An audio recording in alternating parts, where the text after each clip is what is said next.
Book of Daniel. Chapter 1. It was the 3rd year of the reign of Jehoiakim in Judah, when King Nebuchadnezzar of Babylon declared war on Jerusalem and laid siege to the city. The Lord delivered King Jehoiakim of Judah into his hands, along with some of the articles from the temple of God. Nebuchadnezzar took the king and the articles to the treasury of his God in the land of Babylon, ancient Shinar. The king ordered Ashpenaz, the chief of staff of the palace, to select some Israelites from the royal family and the nobility young men who were healthy and handsome, intelligent and well-educated, and who had potential for leadership positions in the government, the elite, and to teach them the language and culture of Babylon. The king also ordered that they be served the same menu as the king. They ate the best food and the finest wine. After 3 years of training, they would take up positions in the king's court. 4 men from Judah, Daniel, Hananiah, Mishael, and Azariah, were among those chosen. The chief of staff gave them Babylonian names. Daniel was named Belteshazzar. Hananiah was named Shadrach. Mishael was named Meshach. And Azariah was named Abednego. But Daniel was determined not to defile himself by eating the king's food or drinking his wine. So he asked the chief of staff to give him permission not to eat from the king's menu. By God's grace, the chief of staff liked Daniel and gave his permission. But he warned him, "I am afraid of what my lord the king might do. He is the one who has set this menu, and if he sees that you are not as healthy as the others, he will have my head." So Daniel appealed to the man in charge, who had been assigned by the chief of staff to take care of him, Hananiah, Mishael, and Azariah. "Try a test with us for 10 days. Bring only vegetables and water. Then compare us with the young men who eat the king's menu, and make your decision." Then the man in charge of them agreed and fed them vegetables and water for 10 days. At the end of the 10 days, they looked better and healthier than anyone else. So the man in charge continued to dispense them from the food and drink from the king's menu, and served them only vegetables. God gave these 4 young men knowledge and skills in all areas, both theoretical and practical. In addition, Daniel had the gift of interpreting all kinds of visions and dreams. At the end of the time set by the king for their training, the chief of staff of the palace took them to Nebuchadnezzar. When he interviewed them, the king found them far better than all the others.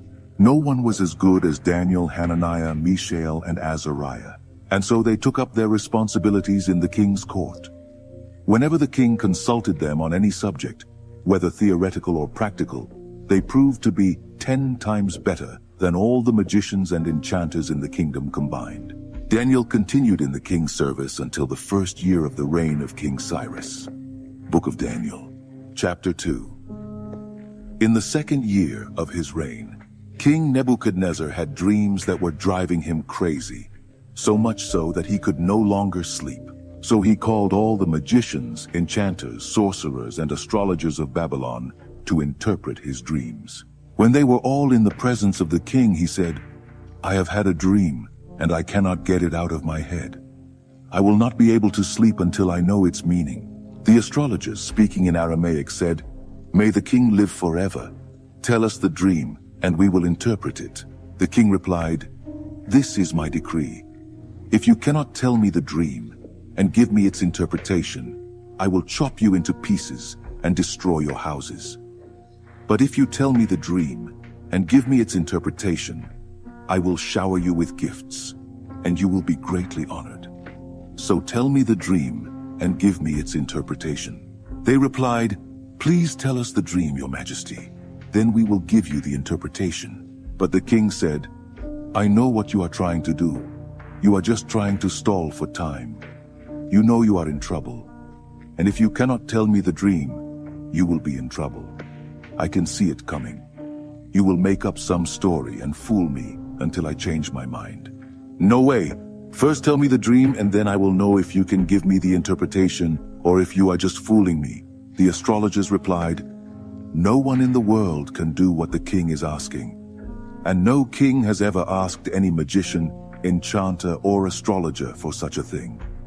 What Your Majesty is asking is impossible unless some god reveals it to you. And gods do not live among people like us. The king was furious at this answer. He lost his temper and ordered that all the wise men of Babylon be executed. The death sentence was announced, and Daniel and his friends were among those condemned to death. While Arioch, the commander of the royal guard, was making preparations for the execution, Daniel wisely took him aside and asked him what was happening. "Why has the king given such an order so suddenly?" Arioch explained the reason for everything, and Daniel went to the king, asking for a little time so that he could interpret the dream. Daniel went home and told his friends Hananiah, Mishael, and Azariah what had happened. He asked them to pray to the God of heaven for mercy to solve the mystery, so that they could escape death. That night the solution to the mystery was revealed to Daniel in a vision. Daniel praised the God of heaven, saying, "Blessed is the name of God forever and ever. God is wise and all-powerful. He changes the seasons and directs history. He chooses kings and also deposes them. He gives both wisdom and discernment. He opens the depths, reveals secrets, knows what is in the darkness. Light pours out from him. O God of my ancestors, to you all my thanks and all my praise. You have made me wise and strong, and now you have shown us what we asked for. You have solved the mystery of the king." So Daniel went back to Arioch, the man in charge of the execution. He said, "Cancel the execution. Take me to the king and I will interpret his dream." Arioch wasted no time. He ran to the king, taking Daniel with him, and said, "I have found a man among the exiles of Judah who can interpret the dream." The king asked Daniel, whose Babylonian name was Belteshazzar, "Are you sure you can do this? Tell the dream and interpret it?" Daniel answered the king, "No man can solve the king's mystery, no matter who he is, a wise man, an enchanter, a magician, or a stargazer. But there is a God in heaven who reveals mysteries, and he has revealed them to me. He is showing King Nebuchadnezzar what will happen in the future." This is the dream the king had, the vision that filled his mind. While you were lying in bed, O king, ideas came to you about what will happen in the future. The one who reveals mysteries has shown the king what will happen, but the interpretation has been given through me, not because I am wiser than anyone else, but so that the king may know what it means and understand what he has dreamed. What you saw, O king, was a huge statue standing in front of you. Very impressive, but also terrifying. The statue's head was pure gold. Its chest and arms were silver. Its belly and hips were bronze. Its legs were iron, and its feet were a mixture of clay and iron. While you were looking at the statue, a stone that broke away from the mountain by itself, without anyone doing it, struck the statue, crushing its feet of iron and clay. Then everything collapsed and was broken into pieces. The iron, the clay, the bronze, the silver, and the gold. Everything was left like piled up rubble, relegated to oblivion. But the stone that struck the statue became a great mountain, dominating the horizon. That was the dream. Now let us see the interpretation of the dream. Your Majesty, O King, is the most powerful ruler on earth. The God of heaven has given you everything: government, power, strength, and glory. He has made you responsible for mankind and for all the animals of the field and the birds of the sky throughout the world. The king is the head of all rulers. He is the head of gold, but his kingdom will be taken over by another kingdom inferior to his, and that by a third, the kingdom of bronze, which will rule over the whole earth. Finally, a fourth kingdom, strong as iron, will take over. Just as iron shatters everything it touches, so this one will break, crush, and pulverize all the previous kingdoms. But his feet and toes, which are a mixture of iron and clay, mean that the kingdom will be divided, but the strength of the iron will remain. Just as the toes were of iron and clay, so the kingdom will have a strong part and a weak part. This kingdom will make alliances, but they will not work. It will not be able to unite with any other kingdom, just as iron and clay do not mix. But in the time of those kingdoms, the God of heaven will build a kingdom that will never be destroyed, nor will it ever be dominated by another. In the end, it will crush the other kingdoms, destroy them all, and it will last forever. It will be like the stone that broke out of the mountain by itself, without anyone doing it, which crushed the iron, the bronze, the clay, the silver, and the gold. The great God has made known to the king what will happen in the future. This is the exact revelation of the dream and also its correct interpretation. When Daniel finished, King Nebuchadnezzar, astonished, fell face down before Daniel. He ordered an offering of sacrifices and incense in honor of Daniel and declared, "Surely your God is the God of all gods, the Lord of all kings. And he reveals all mysteries, and I know because you have solved the mystery." Then the king promoted Daniel to a high position in the kingdom, showered him with gifts, and appointed him governor over the entire province of Babylon, and chief of all the wise men of Babylon. At Daniel's request, the king appointed Shadrach, Meshach, and Abednego to administrative posts throughout Babylon, while Daniel remained in the royal palace.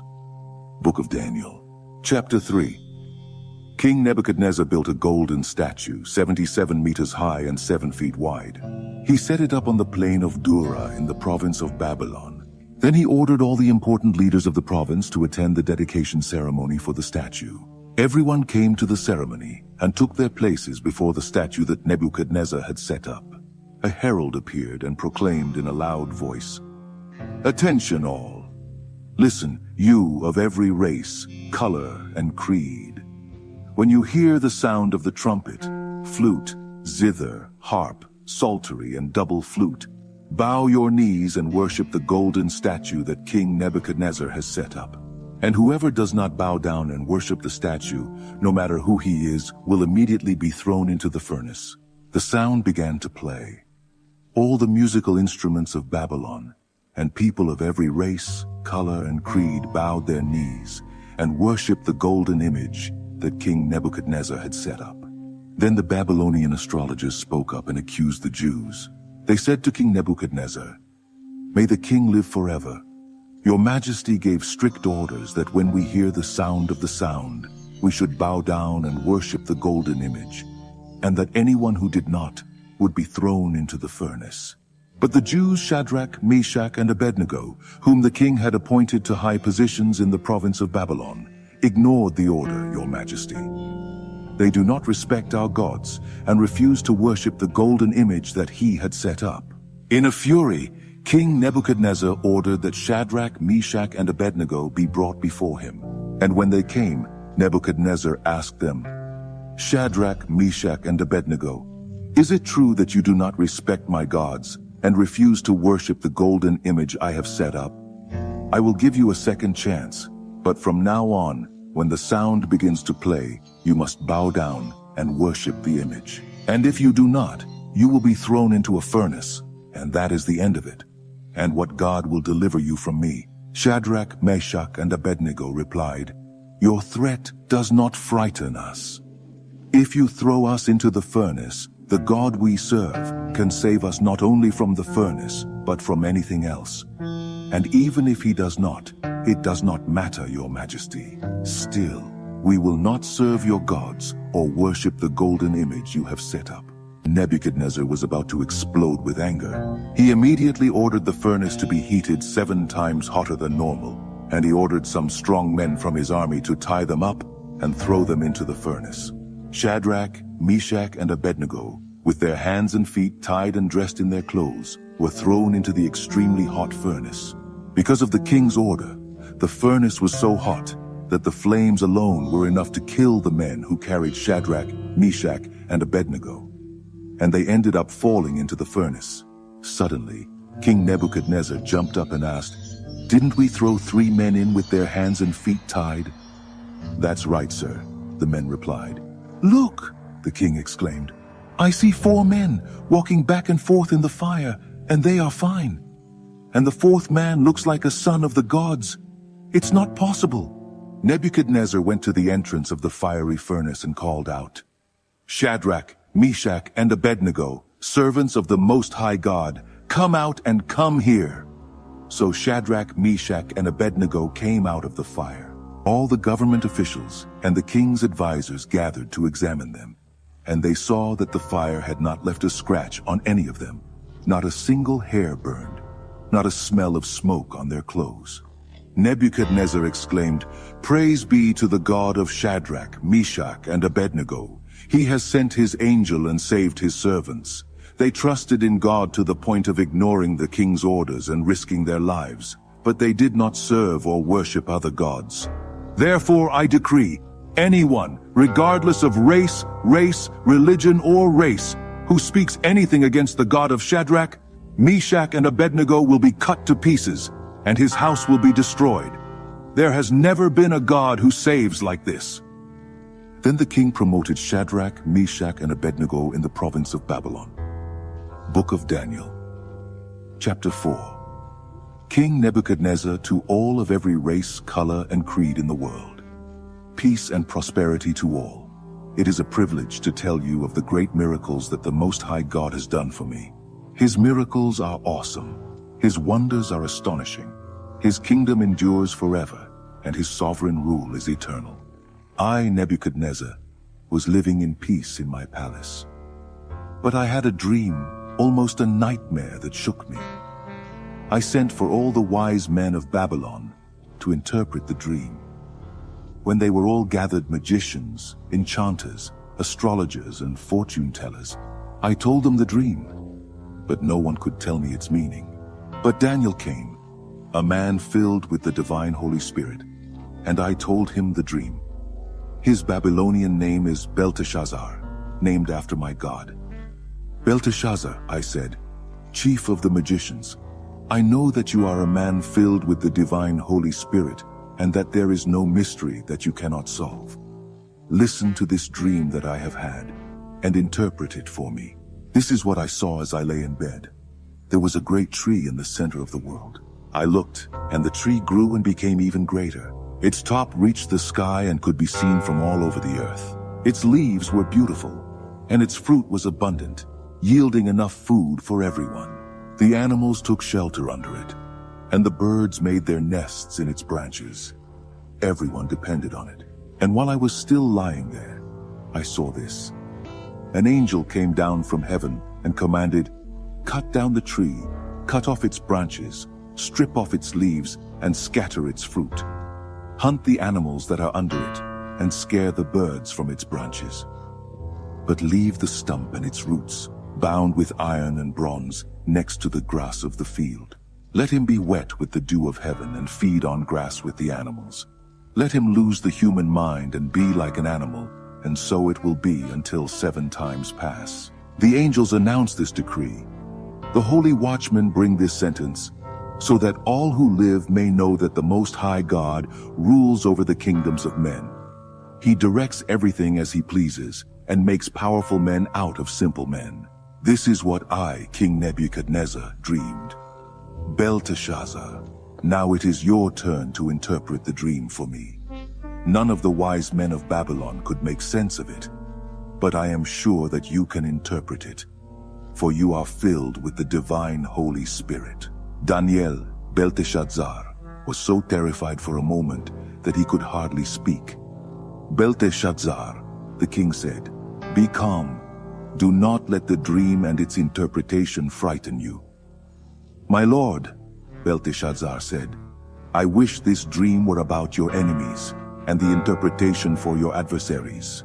The tree that you saw, which grew and became so tall that its top reached to heaven, visible from the 4 corners of the earth. The tree with lush foliage and abundant fruit, sufficient for everyone. The tree under which the animals sought refuge, and in which the birds made their nests. That is you, O king. Your majesty is the tree. You have grown and become strong. Your majesty reaches to heaven, and your dominion extends to the 4 corners of the earth.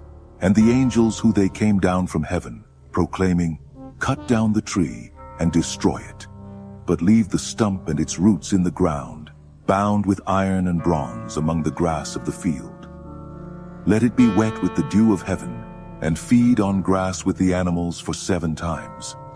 This, O king, also refers to you. It means that God Most High has pronounced a sentence against you. You will be taken away from men and will live with the animals. You will feed on grass like oxen and be wet with the dew of heaven. This will last for 7 times. And you will learn that God Most High is ruler over the kingdoms of men and directs everything as he pleases.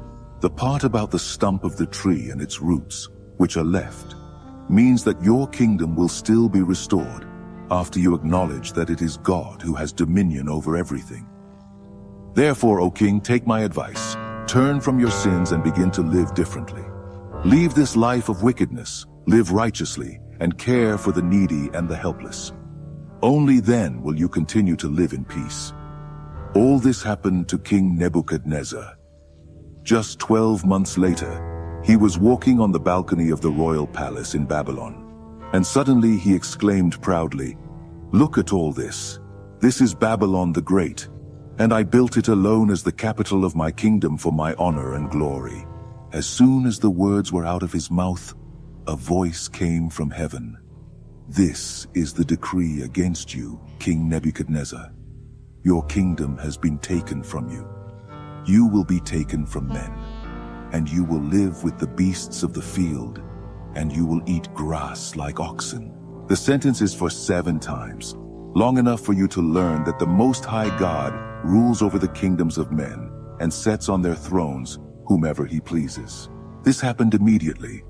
Nebuchadnezzar was taken from men, and he ate grass like oxen, and he was drenched in the dew of heaven. His hair grew like the feathers of an eagle, and his nails like the claws of a hawk. At the end of that time, I, Nebuchadnezzar, looked up to heaven. I came to my senses and blessed the Most High God, thanking and glorifying the God who lives forever. His dominion endures forever. His kingdom will never fail. Life on earth is meaningless. God does everything according to his will. No one can oppose his will. No one can question or challenge him.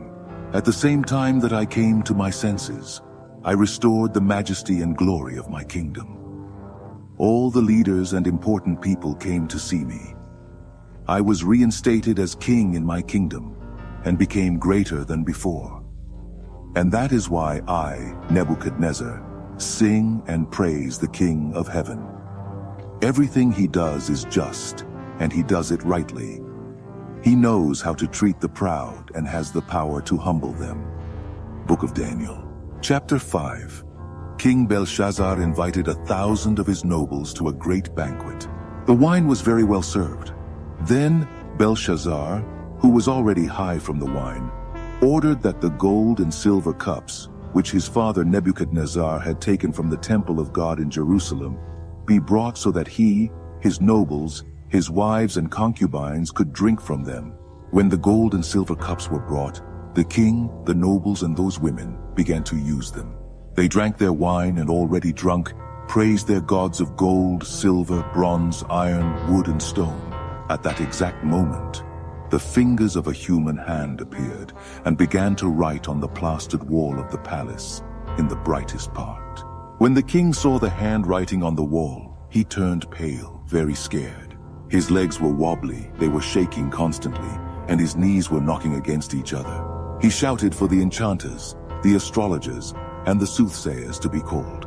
And he promised, "Whoever can read this writing on the wall and tell me what it means will be famous and rich. He will win the purple cloak and a beautiful gold chain, and he will be the 3rd most important in the kingdom." Everyone tried, but no one could make sense of the words written on the wall.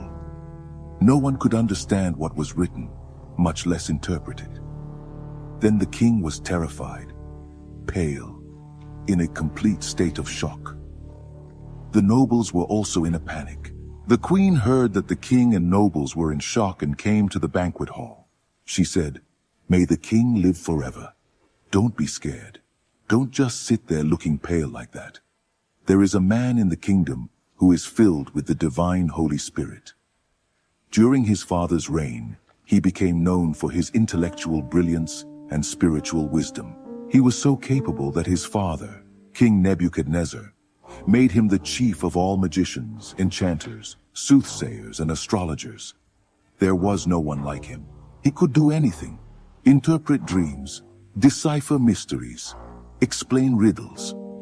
His name is Daniel, but the king changed his name to Belteshazzar. Send for Daniel. He will read what is written there. So Daniel was called.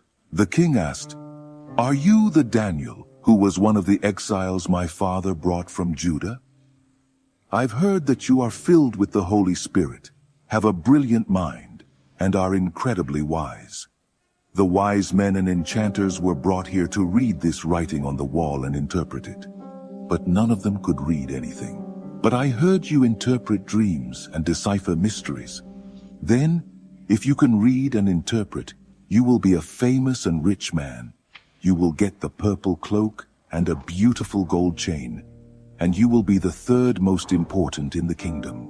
Daniel replied to the king, "You can keep the gifts or give them to someone else, but I will read the writing to the king and interpret its meaning. Listen, O king, the Most High God gave his father, Nebuchadnezzar, a great kingdom and a glorious reputation. God made him very powerful, and people everywhere, of every race, color, or creed, were intimidated by him. He killed or spared them as and when he wanted. He promoted or humiliated people as he pleased. Then God humiliated him and deprived him of all power. He was taken away from men and began to live like an animal. He ate grass like an ox and was wet with the dew of heaven until he learned this lesson: that the Most High God has dominion over the kingdoms of men and puts on the throne whoever he wants. You are his son, and you know all this, but you are as arrogant as he is at his worst moment. Look at yourself. Do you want to compete with the Lord of heaven? You sent for the sacred cups from his temple just for fun, so that the Lord, his nobles, his wives and concubines could drink from them. The king used the sacred cups to toast his gods of silver and gold, of bronze and iron, of wood and stone gods who were blind, deaf, and mute. But he treated the living God with contempt, who holds his life in his hands from birth to death. God sent the hand that wrote on the wall, and what is written is Mene, Tekel, and Peres. And this is the meaning of these words: Mene. God has numbered the days of his government, and his accounts are negative. Tekel, you have been weighed in the scales, and you are lacking. Peres, his kingdom was divided and given to the Medes and Persians. Belshazzar did what he had promised. He dressed Daniel in a purple cloak, placed a beautiful gold chain around his neck, and promoted him to the third most important position in the kingdom. That same night, King Belshazzar of Babylon was killed. Darius the Mede was 62 years old when he succeeded him as king. Book of Daniel, chapter 6. Darius reorganized his kingdom. He appointed 120 governors to administer all the provinces of the kingdom. Over them were 3 ministers, and one of them was Daniel. The governors reported to the ministers, who were responsible for keeping everything in order. But Daniel was full of vitality and had such superior intelligence to the other ministers and governors that the king decided to put him in charge of the entire kingdom. The ministers and governors met to see if they could find any weaknesses in Daniel that they could use against him. But they came up with nothing. He was exemplary and absolutely trustworthy. They could find no evidence of negligence or misconduct. After numerous attempts, they gave up and said, "We will never find anything against this Daniel unless we invent some accusation and plot against him." So, the ministers and governors plotted against him and went to the king and said, "King Darius, may you live forever. We, the ministers, governors, and all the chief officials have gathered together and agreed that the king should issue the following decree. For the next 30 days, no one is to pray to any god or man except the king.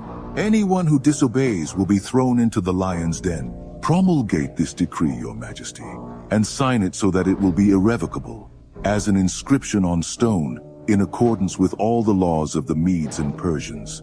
So King Darius signed the decree, When Daniel heard that this decree had been issued, he continued to pray, as he always did. His house had windows on the upper floor facing Jerusalem. 3 times a day he would kneel there in prayer, thanking and praising God. The conspirators came and saw him praying, asking for God's help. They immediately went to the king and reminded him of the decree. Didn't the king sign a law that forbids anyone to pray to any god or man except the king for 30 days? And whoever is caught doing this will be thrown into the lion's den? Of course, the king said, as an inscription in stone according to all the laws of the Medes and Persians.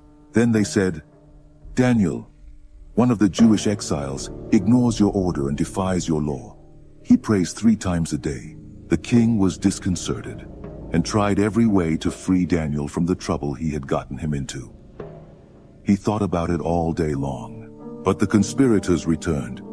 Remember, your majesty, it is a law according to all the laws of the Medes and Persians, irrevocable. The king relented and ordered Daniel to be brought and thrown into the lion's den. But he said to Daniel, your God, to whom you are so loyal, will deliver you from this situation. A stone was placed over the entrance to the den. The king sealed the stone with his own ring and the rings of all his nobles, because it could not be revoked. The king returned to the palace, but he did not eat or sleep. He spent the night worried. At daybreak he got up and hurried to the lion's den. When he got close, he called out in distress, Daniel, servant of the Most High God, has your God, whom you serve so faithfully, rescued you from the lions? May the king live forever, Daniel replied. My God sent his angel, and he shut the lions' mouths so they could not harm me. I was found innocent before God, and also before you, O king, because I had done you no harm. When the king heard these words, he was overjoyed. He ordered Daniel to be taken out of the den. After he came out, it was found that there was not a scratch on him. He had trusted in his God. Then the king ordered that the officials who had conspired against Daniel be thrown into the lion's den, along with their wives and children. Before they even reached the bottom of the pit, the lions had already grabbed them and tore them apart. King Darius issued this proclamation to everyone in the land, of every race, color, and creed. Peace be with you. Much peace. I decree that the God of Daniel be worshipped and feared in all my kingdom. He is the living God and endures forever. His kingdom is never destroyed. His rule continues forever. He is the Savior and the Redeemer. He performs amazing miracles in heaven and on earth.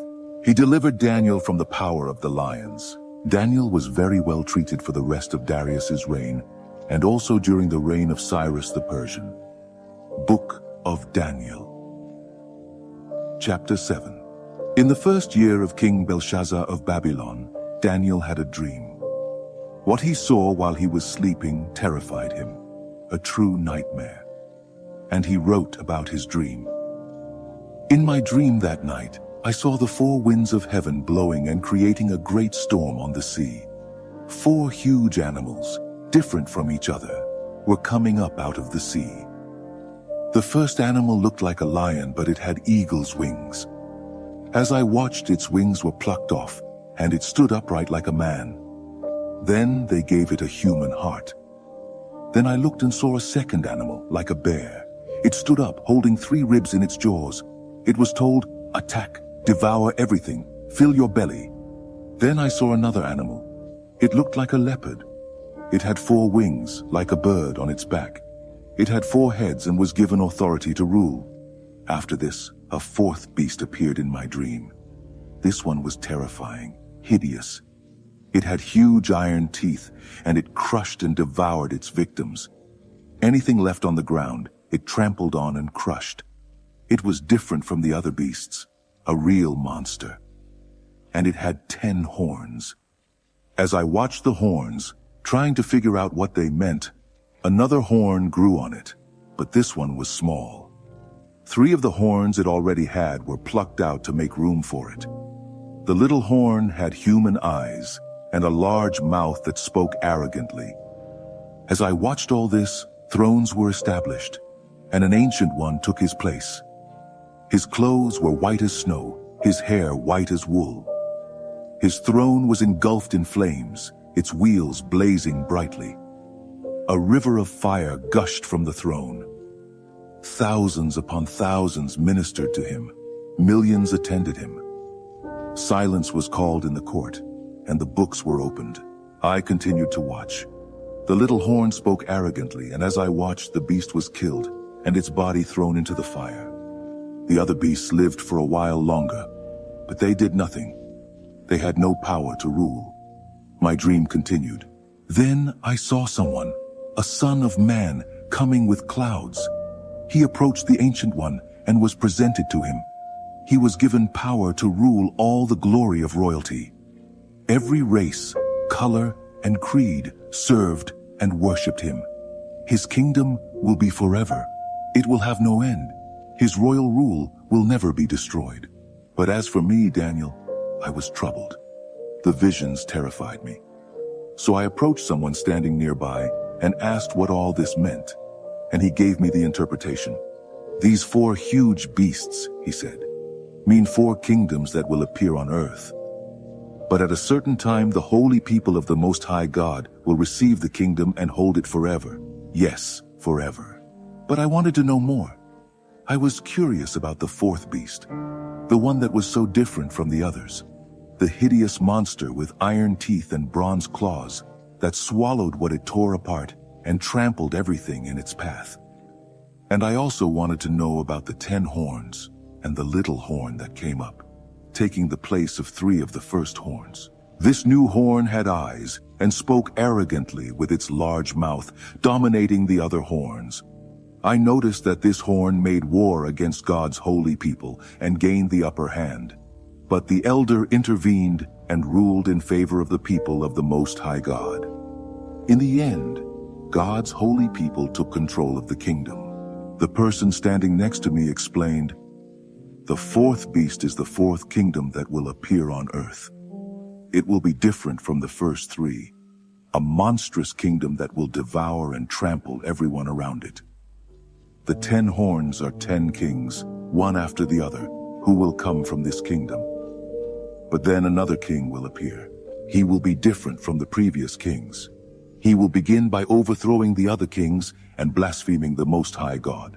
He will persecute the followers of the Most High God and try to eliminate sacred worship and the practice of righteousness.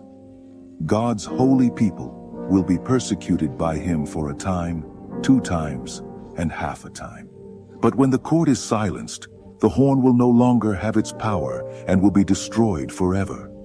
The royal rule, authority, and glory of all the kingdoms under heaven will be given to the people of the Most High God, and this rule will last forever.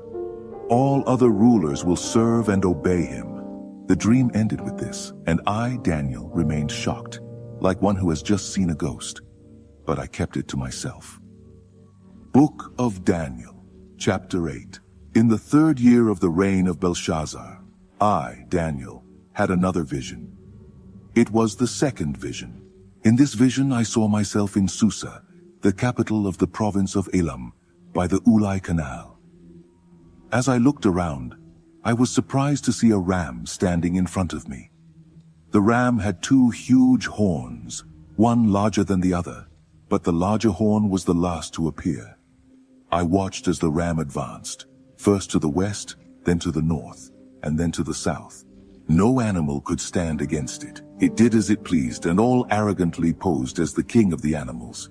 As I watched, trying to understand the meaning of all this, I also saw a male goat with a huge horn in the middle of its forehead. It came from the west and traveled across the land without once touching the ground. The goat approached the 2-horned ram that I'd seen before by the canal and attacked it fiercely. I watched as he, mad with rage, attacked the ram. His violence was so great that he broke off both of its horns. The ram could not resist. The goat knocked him down and trampled him. Nothing could save the ram. Then the goat became more and more arrogant, and at the height of his power, his huge horn was broken off, and 4 other huge horns grew in its place, pointing north, south, east, and west. From one of these great horns came another horn, a small one, but its power grew until it reached the south and east and the beloved promised land. It grew so large that it reached the stars, the heavenly host, and threw some of them to the earth and trampled them. It even dared to challenge the power of God, the Prince of the heavenly host. It destroyed daily worship and desecrated the sanctuary. As punishment for its sins, God's holy people were also attacked by it. The horn despised God's truth. Extremely arrogant, it dominated everything in sight. At that moment I heard two angels talking. The first asked, "How long will this last without daily worship, and with this devastating punishment for sin? And will God's people and the sanctuary continue to be despised and trampled underfoot?" The other answered, "A period of 2,300 evenings and mornings. Then the sanctuary will be restored." 15 While I, Daniel, was trying to make sense of what I saw, a human figure appeared before me. I heard a man's voice from the Ulai Canal calling, "Gabriel, tell this man what is happening. Explain the vision to him." He came to me, but when he came near, I was terrified and fell face down to the ground. He said, "Understand that this vision concerns the end of the age." As soon as he spoke, I fell face down on the ground, fainting. But he woke me up and raised me up. He continued, "I will tell you what will happen in the days of judgment, for there will be an end to all this. The two-horned ram that you saw represents the two kings of the Medes and the Persians. The goat represents the kingdom of the Greeks, and the huge horn on its forehead is the first king. The four horns that came up in its place after it was broken are the four kings who will come after him, but without the same power. When their reign is at an end and the rebellions intensify, a cruel king will arise, a master of evil. His power will increase immensely. He will be arrogant, authoritarian in speech, doing exactly what he wants, and he will overthrow the powerful and the holy on all sides. His criminal actions will multiply, and how they will. He will think he is invincible and will get rid of everyone who crosses his path. But when he faces the Prince of Princes, he will be crushed, but not by human hands. The vision of the 2,300 evenings and mornings is precise, but confidential, so keep it secret. It concerns the distant future. I, Daniel, was exhausted for some days. Finally, I found the strength to go back to work and do the king's business. But I continued to be terrified by the vision, for I could not understand it at all. Book of Daniel, Chapter 9. Darius, son of Xerxes, of the lineage of the Medes, became king of Babylon. In the first year of his reign, I, Daniel, meditated on the scriptures, and according to the message of the Eternal to the prophet Jeremiah, Jerusalem would have to remain in ruins for 70 years. I turned to the Lord God, looking for an answer. I prayed with dedication and sincerity. I fasted, wore sackcloth, and knelt in the ashes. I poured out my heart and opened my soul to the Eternal, my God. O Lord, great and sovereign God, you never fail to keep your covenant. You never give up on those who love you and obey what you command. But we sin in every possible way. We committed terrible sins, we were rebellious, we deceived, and we took shortcuts to escape your ways. We turned a deaf ear to your servants, the prophets, who preached your message to our kings and leaders, to our fathers, and to all the people of the earth. You have done everything right, Lord, but all we have to show is guilt and shame. All of us, the people of Judah, the citizens of Jerusalem, Israel in exile, and everywhere we have been scattered for betraying you. Oh yes, we were publicly shamed, all of us, our kings, leaders, fathers, before the world. But it was well deserved because of our sin. Your compassion is our only hope, O Lord our God, because in our rebellion we gave up our rights. We did not pay attention to you when you told us how we should live, nor did we obey the teaching proclaimed by your servants, the prophets. All of us in Israel choose to ignore you. We disregarded your instructions to do only what pleased us, and now we are paying for it. The curse clearly expressed in the revelation made to Moses, God's servant, is now taking effect among us. It is the wages of our sin against you. You did to our rulers what you promised to do. You brought misfortune upon us in Jerusalem, the worst on record.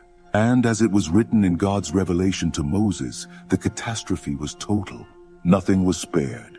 We show ourselves obstinate in our sin, without ever considering your guidance, ignoring your warnings. So rightly so, you let misfortune come upon us with all its might. You, O Eternal, have every right to do this, as we have persistently ignored you, with much guilt in the registry office. O Lord, you are our God, for you delivered your people from the land of Egypt in a great display of power. People still talk about it. We confess that we have sinned, that we have lived a life of evil. As you have always acted, fixing things and straightening people, please turn away your great anger against Jerusalem, which is your city, your holy mountain. We know it was our fault that this happened, all because of our sin and the sin of our parents. And now we are ashamed in front of everyone.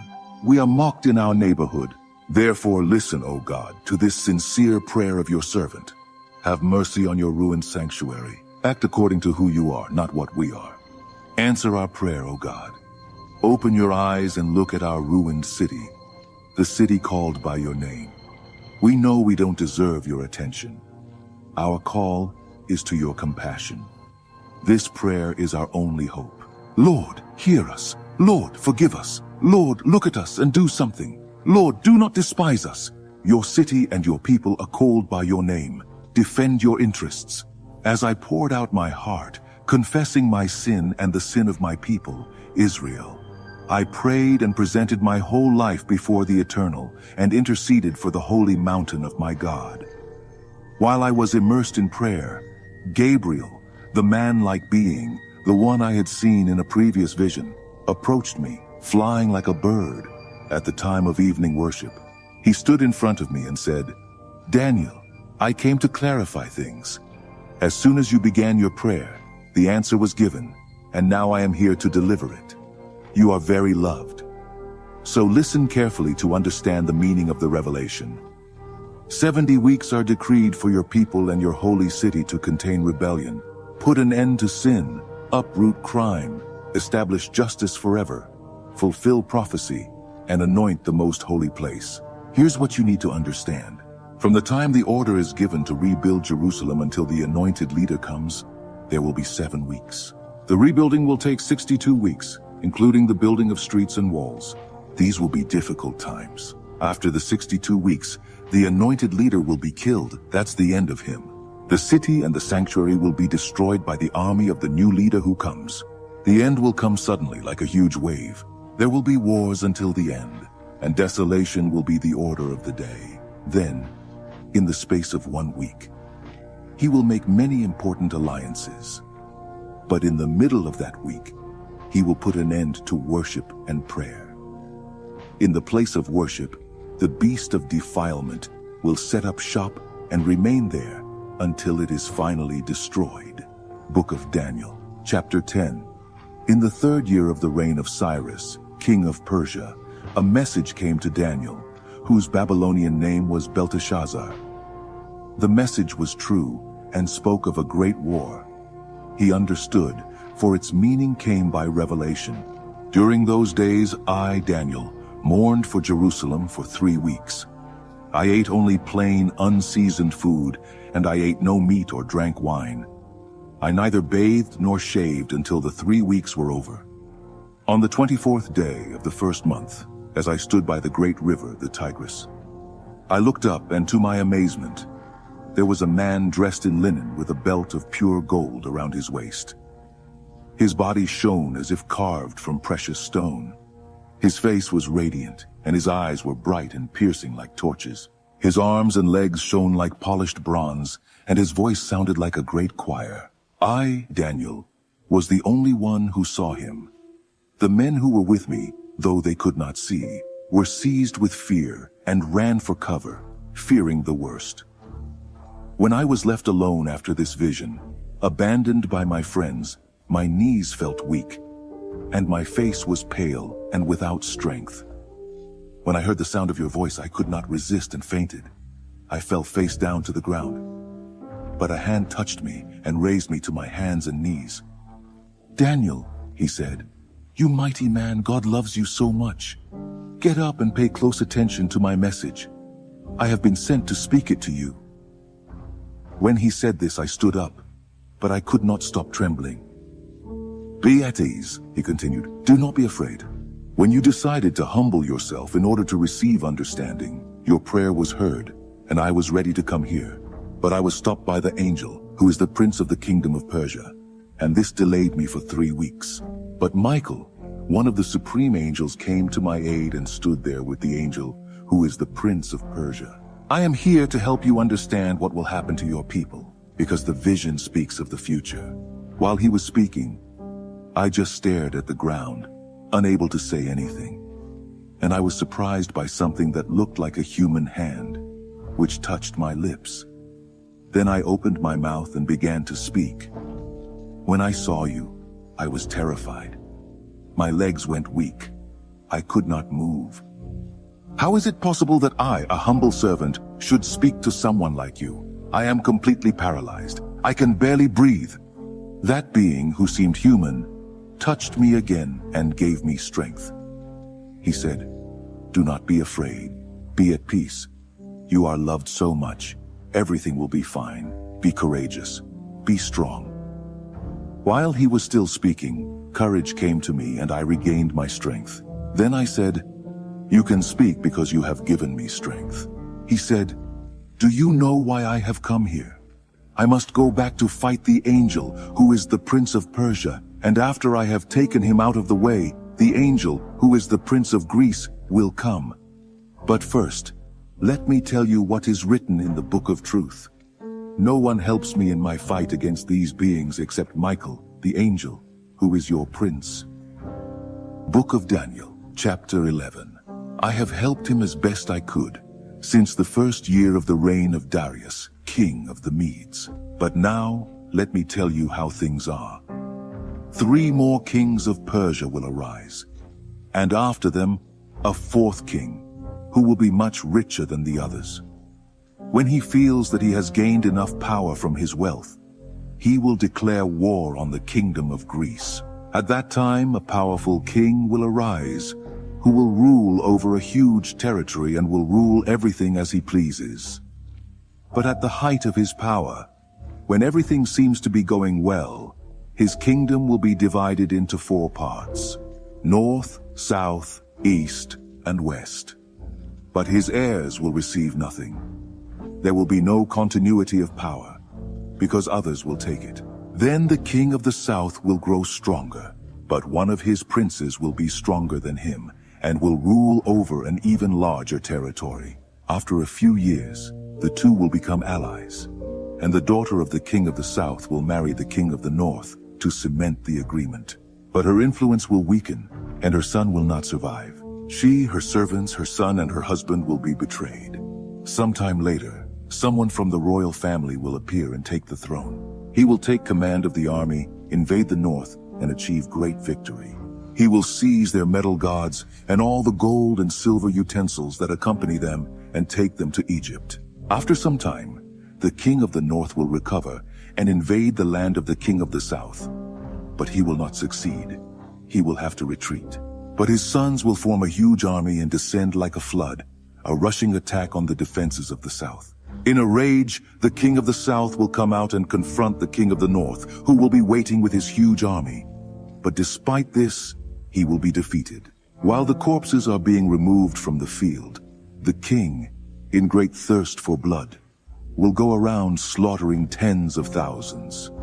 But their victory will not last long, for the king of the north will gather an even larger army than before, and after a few years will return to battle with countless soldiers, a large arsenal, and inexhaustible supplies. In those days, many others will join the battle against the king of the south. Rebels from his own people, intoxicated by dreams of power, will join them. But they will end up frustrated. When the king of the north arrives, he will build siege ramps and conquer the fortified city. The armies of the south will be shattered before him. Not even his famous shock troops will be able to stop the aggressor. He will enter arrogantly, as if he owned the land. He will take possession of the beautiful land and establish himself there.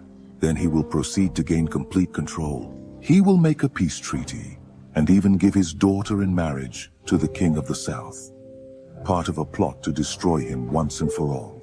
But the plan will be a fiasco. It will not succeed. Later, He will turn his attention to the coastal regions and take many prisoners. But a general will intervene and put an end to his threats.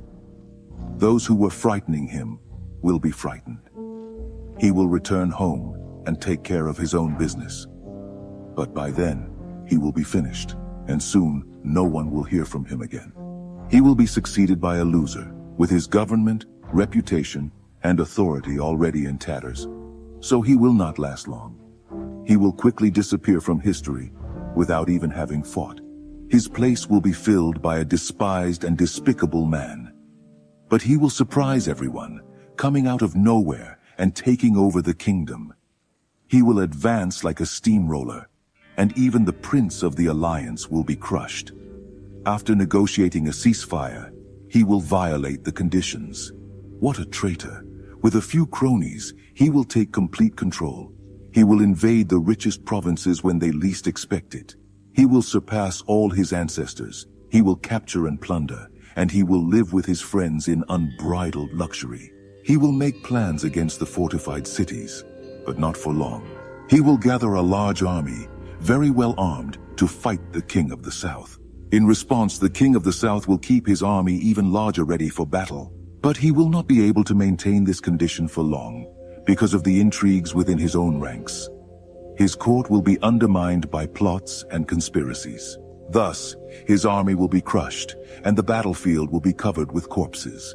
The two kings, both with evil plans against each other, will sit at the conference table and negotiate their deceits. Nothing will come of this treaty, which will be nothing more than a tangle of lies. But this is not the end. The story is not over. The king of the north will go home, laden with spoils. But his mind will be on destroying the Holy Covenant as he passes through the land on his way home. A year later, he will lead another invasion to the south. But this second invasion will not be like the first. When the Roman ships arrive, he will turn around and return home. But as he passes through the land, his hatred for the Holy Covenant will be aroused. He will make a deal with all who are willing to betray the Holy Covenant by siding with them. His forces will march in and desecrate the sanctuary and the citadel. They will banish daily worship, replacing it with the beast of desecration. The king of the north will honor those who betray the Holy Covenant, corrupting them even more with his seductive talk. But those who are loyal to God will stand firm for him. Those who keep their senses will teach the masses good by example. They will be subjected to terrible trials for a certain period. Some will be killed, others will be burned, some will be exiled, others will be robbed. When the trial is very difficult, they will receive some help, but not much. And many of the would-be helpers will behave indifferently. The trial will refine and purify those who keep their senses and remain loyal, for there is still more to come. In the meantime, the king of the north will be acting without hindrance. He will elevate himself to a position higher than any god, and will even dare to defy the God of gods. For a time, this will be tolerated, until this time of judgment is completed, for what has been decreed must be fulfilled. He will have no respect for the gods of his ancestors, not even for the God favored by women. Despising every god, the king of the north will be puffed up with pride, and will think himself greater than them all. He will even despise the God of the holy ones, and in the place where God is worshipped, will display with lavish ornaments of silver, gold, and precious stones, a new god that has never been heard of. Marching under the banner of this strange god, he will attack the main strongholds. He will promote all who follow this god, giving them important positions and rewarding them with grants of land. At the end of this story, the king of the south will confront him, but the king of the north will rush against him like a hurricane, with his chariots and horses and a great fleet of ships, and will sweep away everything in his path. When he enters the beautiful land, the people will fall before him like dominoes. Only Edom, Moab, and a few Ammonites will escape. He will advance, conquering country after country, and not even Egypt will escape. He will seize Egypt's gold, silver, and all its valuables. The Libyans and Ethiopians will fall with him. But at that moment, disturbing reports will come from the north and east, and will throw him into panic. Furious, he will rush to suppress the threat. But as soon as he pitches his tents between the Mediterranean Sea and the holy mountain innumerable royal tents, he will meet his end. and there will not be a living soul around to help him. Book of Daniel, chapter 12. This will be the moment when Michael, the great angel who is the prince and defender of his people, will enter the scene. It will be a time of disaster, the worst disaster the world has ever known, but his people will be saved from disaster. All whose names are written in the book. A great multitude, composed of those who have already died and been buried, will awaken some to everlasting life, others to everlasting shame. Men and women who have lived wisely and righteously will shine like the cloudless night, filled with stars. And those who have led others in the right path will shine like stars forever. This is a confidential account, Daniel, for your eyes and ears only. Keep it secret. Keep the book locked up until the end. In the meantime, there will be a frantic search to try to understand what is happening. While I, Daniel, was hearing all this, two creatures appeared, one on the side of the river where I was, and the other on the other side. One of them asked a third man dressed in linen, who was standing above the waters of the river, "How long will this intriguing story go on?" The man dressed in linen, who was above the waters of the river, raised his hands to heaven. I heard him swear solemnly by the Lord that it would be a time, 2 times, and half a time, and that when the oppressor of the holy people was overthrown, the story would come to an end. I heard all this clearly, but I did not understand it. So I asked, "Lord, can you explain this to me?" "Keep doing what you are doing, Daniel," he said. "The message is confidential and will be kept under lock and key until the end, until everything is finished. The people will be purified and renewed, but the wicked will continue to be wicked, without having the slightest idea of what is happening. But those who live wisely and righteously will understand everything. From the moment that daily worship is abolished in the temple and the beast of desecration is introduced in its place, 1,290 days will pass. Blessed are those who patiently endure during the 1,335 days. And you, go on your journey without being anxious or worried. Be at peace. When all is over, you will rise to receive your reward.